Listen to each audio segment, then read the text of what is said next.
9,228 of those deaths occurring on the day of vaccination in the 1 or 2 days.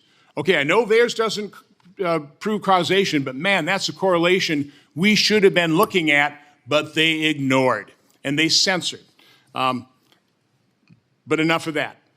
Dr. McCullough, please, in my layman's terms, I just kind of laid out the harmful mechanisms of this injection. Can you and Dr. Vaughn, because I think you've both spoken to this, again, in layman's terms, talk about why this caused so much harm in so many different ways because of the biodistribution.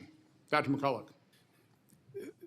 80% of Americans took a vaccine. 20% didn't. 20% did not take a vaccine. The vaccine was never safe enough for me to take. Messenger RNA, devised by Pfizer and Moderna, has been chemically modified to be unassailable to enzymes in the body to be broken down.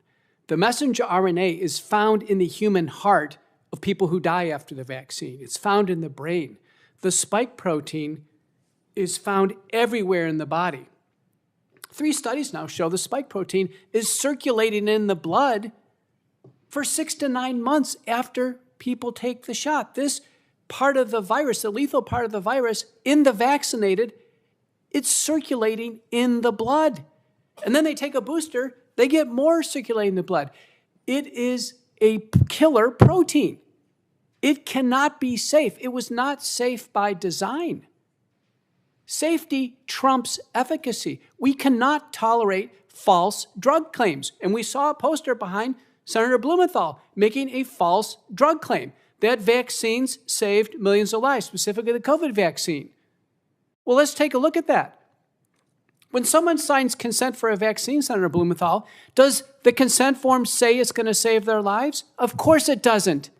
It's not on the FAQ. There's never been a prospective, randomized, double-blind, placebo-controlled trial ever showing that COVID-19 vaccines reduce mortality or hospitalization. There's not even a valid non-randomized study.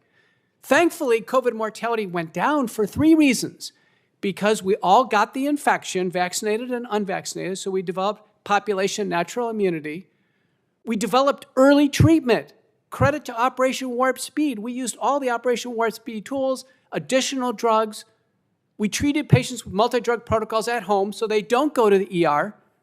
So Governor Green never saw the patients we treated because they were successfully treated at home. And the third reason is that the virus mutated to a much milder form.